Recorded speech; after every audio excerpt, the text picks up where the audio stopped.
Paul, you missed last week, Alan Judge. How is he looking for this weekend? He'll train this morning, Brian. We'll see how he is. He's a lot better, and we'll see how he is. Any new problems? It's the last thing you need. You've had a few injuries already this season. No, we're not too bad. I think everybody's came through the last week okay. One or two guys are back in the grass, which is good from injuries. So we're a little bit healthier than what we were last week. What about Cayden Jackson? He's been back in training. Is he ready? He did. Cayden's been out a number of weeks. Whether this one's too early for him, I'm not so sure, because he hasn't really done much other than the other day with us, talking with us as a group. So yeah, we'll have to wait and see how he feels. And what's the latest on Cole Skews? Is there kind of a time limit on him at the minute? When might we see him again? Well, Cole trained yesterday again with us, which is good. Again, it's still early. He's been out for a number of weeks, but the good thing is he doesn't have to go in for anything to have a look at his knee or anything like that. So I think he felt really good yesterday. So that's a good plus. And a new signing since last weekend, in on loan from Arsenal. How's Mark McGuinness settled in the last few days? He's been very good. Really pleased with him. I think it's there for everybody to see how good he could be. I think he's got everything going for him. He's came here and out the environment at Arsenal, where the facilities are top class. They'll get looked after really well up there, and this is his first loan. So I think he's looking forward to it. But you can tell he's going to be a good one, that's for sure. He looked exceptional the other week when he was at Portman Road. When did he first come onto your radar, though? About a couple of weeks before that game, Brenner, he came onto our radar, and I knew there was an opportunity then to have a look at him then. And as I said before, I thought he was outstanding against us that night. And for somebody who's young and the leadership that he had with him, I thought was very impressive. Do Arsenal expect him to play? Is there any pressure? Does he need to play in a minimum number of games? That sometimes is part of a loan deal. No, Arsenal have been good. I think that's really good from Arsenal's point of view. There's no real such thing as a bad loan, because you learn good and bad things when you go away. It makes you grow up quicker. You take you out of your comfort zone for where you are, especially if it's a Premier League young player. It takes him out of those home comforts as such. So, but really impressed how he's came over and handled himself. So, but he's definitely a good player. So he doesn't have to play in a set number of games, or you'd be fined, kind of thing. No, there's nothing really like that. Nothing as such like that. Does this mean that Kane Vincent-Young's going to be out longer than you'd hoped, or Luke Wolfenden? No, Wolfie trained yesterday as well, which is good. Kane's a little bit longer. He's obviously not played since the Tottenham game, but he's doing a lot better. But again, we have to wait and see how he feels. Do you think Kane will play before Christmas? We're not looking that far ahead for him, are we? It's almost a year since he last kicked the ball, isn't it? Yeah, and that's a long time. Now we hope he's back before that. So this doesn't mean that Luke Wolfenden's on his way. The fact that you brought Mark McGuinness in, fans have kind of put two and two together, and they've been worried about that in the last few days. You can probably imagine, Paul. No, not at all. You guys won't help that, obviously, because you will put it out there as well. So Wolfenden, no, Wolfenden was injured. That's why we had to bring Mark in as well. So and Toto and James Wilson's playing brilliant for us, but the competition to stay in the team is massive. You have to play well to stay in the team, rather than being set in stone. And Wilfie will have a fight in his hands to get in. Everybody will have a fight to stay in the team. Everybody will have a fight to get in it. But I'd rather have that than people being complacent. Is that it now for new arrivals ahead of the deadline? Do you think? I think you said a few weeks ago, maybe in a wide position, you'd still like to bring someone in. If we could, as I said before, if we could bring somebody in, somebody does pop up and it can happen, and the finances were okay, then it's something I would look at. And it must mean that Corey and Dabba can go out on loan. Is that the way you're kind of looking at him now? Yeah, I think he's done great. Corey, I really do. I think he's done great. I think under 23 football now, he's bypassed that. I think he needs to go out there now and playing men's football. I think that will bring him on, because I think he's done really well since he's come back. But my challenge to him is he has to play men's football, and hopefully we can get him a club that fits him, and vice versa. Is Mark McGuinness versatile, do you think? Could he fill in at full back if needs be? looking at him and the way he plays, maybe, but predominantly he's a centre half, and I just think the way he plays and how good he is in the ball, then I think he would adapt to a lot of roles. Cambridge will be good for Idris again, won't it? He did well till he got injured there last season. Yeah, he done well. Yeah, again a young kid, small steps for him to learn. So no, I'll be happy for him to get games, and I'm pretty sure he'll have to earn the right to play in Cambridge's side. So, but I think, as I said before, there's not really such a bad thing as a bad loan.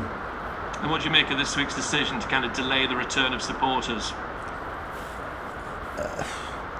I really don't know where the game's going, Brenna, to be honest. I think it's a really precarious position with a lot of things, and the fans not coming in is another blow to everybody. So, but like everybody else, I don't know what you can do. I don't know where you can go. I don't know who you can see.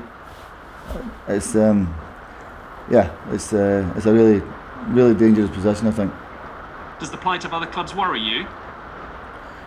The plight of our own club worries us, not just any other club. Our own club, I think, is the same as everybody else. It's not a nice situation. We don't know what's happening. We can't even go back into the building. We can't. It's incredible, all the things you can't do. So we have to be up in the dome up there, where it's like an ice box. So it's a dangerous situation. And what's the answer? Money to filter down from the Premier League, government grants, a couple of things that Marcus has kind of talked about in the last couple of days. Would you go along with that? Well, I think there's got to be some help, Brenner. There's got to be something coming into the lower leagues, without a doubt. Even the Championship clubs as well. There's got to be something to help everybody. One thing I don't think, if it keeps going the way it's going, I don't know how some clubs survive, and I really don't.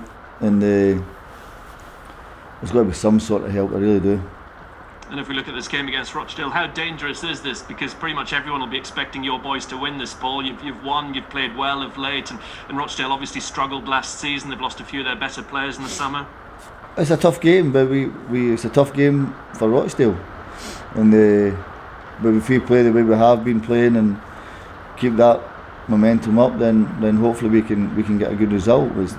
You've got to earn everything in football. It doesn't come to you really easy. So we know the task. We know how hard it will be. We know what we want to do, and we're going to try and get a result. Do you think this is the sort of game that might be a bit easier this season without fans in the ground? There isn't that pressure. There isn't that expectancy on your team to win. No, I don't buy into all that nonsense about. You need fans. It doesn't matter what you say. It's not the same game. You need fans to live off of. You need fans to have the joy with. You need fans to have the emotion. You need fans to disappoint. All the things that happen. You need that. And if anybody turns around and says, "Oh, it's great playing without fans," then either they can't. They're not comfortable playing in front of fans, and they don't want to do it. My view is you need the fans. Because that gives you the joy, and it gives you the highs. And when the highs come, there's no better sport. And is your team very easy to pick at the moment, off the back of recent performances and wins, or does the availability of Flynn kind of cloud things and make you think that you need to get him in at some stage? No, it's easy. It's easy to pick. No problem there, that's for sure. Hi Paul, you mentioned that you made a really good start to the season. Just how pleased have you been with how your boys have started? Really happy. Really pleased how we've approached everything. Really, the training since we've come back in a real difficult situation. How they've looked after themselves, the guys during the lockdown. I think would have been really tough. A lot of them are really young guys, and so happy they've done that. Happy how they've come back training, and really happy how they've started to play football. So learning different things, which is great, and winning helps, without a doubt. Winning helps you, but the confidence is really high at the minute. Yeah, and you started last season really well as well. Can you see similarities in terms of how you started that season and this season, and hopefully can you keep it going this time around? No, I don't see similarities, because the way we play is different. And you can probably correct me if I'm wrong here. I think we had 4 points from the first two games. I think that was what it was. We have 6 points out of 2 games. So, but I think we're playing a lot better. I think we're playing really good football at the minute. So that's a little bit of difference. Is there a tinge of sadness that the fans can't be there to see it? Because you are playing really well, aren't you? Really exciting football as well. Yeah. As I said there, I think with no fans is a dangerous. It's a dangerous scenario. It's no good because you don't have the joy, or as I said before, the excitement, the match day really. And I think but they can only come back when it's safe. And the government saying that they can't have it it's moved everything again. So I just don't see fans coming back this calendar year really. Thanks for your time, Paul. That's great. Thank you. All right, thanks. Hi, Paul. Jack Lancaster obviously made a real impact last weekend, but having had all of his injuries, have you got to tread a little bit carefully with Jack over the coming weeks? Yeah, sure. I mean, he's been out nearly 18 months. That's an impossibility, and physical-wise, that kid can't be relied on to play game after game at this minute. He is doing really, really well. There's no pressure for me or anybody to say you must play all the time, That's so unfair. He made an impact. Do I expect him to make impact in games? Yeah, I do. I expect him to do that. But do I expect him to play game after game after game? No, because that's no fair on him. Yeah.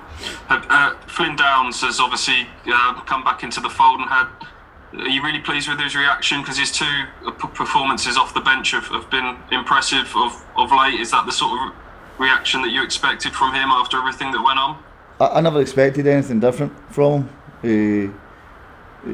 The way he played last week when he came on against Fulham, I never expected him to be any different. I think he, like we've touched on it before, what was going on in his head and what was happening is let that lad just go and play football. That's when he's at his happiest and that's when he's at his best. He knows obviously the lads in front have been playing really good. Flynn gave me a decision for tomorrow because of the way he played, and also the guys in front have been playing unbelievably well. Bishop, Nolan, Dazelle played, even Amir Hughes when he played against them I thought was very good. So I expected Flynn to be that way, but you've just got to let him go and play football. Yeah, both him and Luke Wolfenden were two of your better players last year. They both find themselves out the side of late. The team started well. You've said no, doesn't matter what you've done before. It's they've all got a fight on their hands, have they, to get in the team? Yeah, I always believe that anyway. You can't rest on what happened last season or what you've done. It's the here and now that you have to perform. And the guys in the minute is playing really, really well. The team's playing really, really well. We playing some really good football, exciting football, winning games, which is the object. So you have to fight to get in, and the guys will know that because the team is playing well. I think the ones that are not playing at the minute recognise how well the guys are playing, and I think that's a big thing. So I don't think there's any problems in that situation. Just one more on the addition of McGuinness, and you talked about Corey going out. Obviously, Mark's I think a year younger than Corey. You've talked before about sort of not wanting to go down the loan route too much and blocking your own player's pathway. Did you just feel that Mark's that little bit more advanced in terms of where he's at the moment, and Corey needs to go and get a good 30, 40 games under his belt? That's more beneficial than him perhaps being on the fringes here. Is that the thinking with Corey? Yeah, and Corey came back. Corey from last season to this year's an incredible difference. I thought he was totally drifting last season. I didn't think he was focused on what he wanted to do. This year's a different kid coming back. He has been focused. He's played really well with me. He's done really well when he came on in I think it was the Bristol Rovers game, was it? Bristol Rovers game. I thought he'd done really well. He done well against Arsenal, and then he obviously got his dead leg, and then which was a bad one. But Mark came on, as I said, he came on your conversation a couple of weeks before the Arsenal game, and we knew we had a chance to look at him then. And I just thought that game kind of cemented what we actually thought. He was really, really good. And I think the way the two of them are, Mark's slightly ahead just by the presence of him, the size of him. Corey needs that level of football where he has to go and play men's football. A bit like the way Mark's coming here, Corey has to go and play men's football as well. Yeah, great. Thanks, Paul. All the best. Thanks. Morning, Paul. Just Well, not much from me, really. You mentioned Luke Wolfenden being back in training. Is he available for Saturday? I couldn't remember whether you said that or not. No, I don't know, Phil. I need to see him this morning. So, but he trained yesterday, and hopefully he trains this morning again. We see how he is, and then we make a decision. And obviously, with all these people coming back, competition for places on the bench is going to be at a premium, let alone places in the team, isn't it? Well, the secret is play well, you'll be fine, you know. And if you don't play well, it's tough. So there's no secret in it. That's what you have to do. You have to perform. And your substitutes last week. I mean, that's something that we've talked a lot about, strength in depth at this club.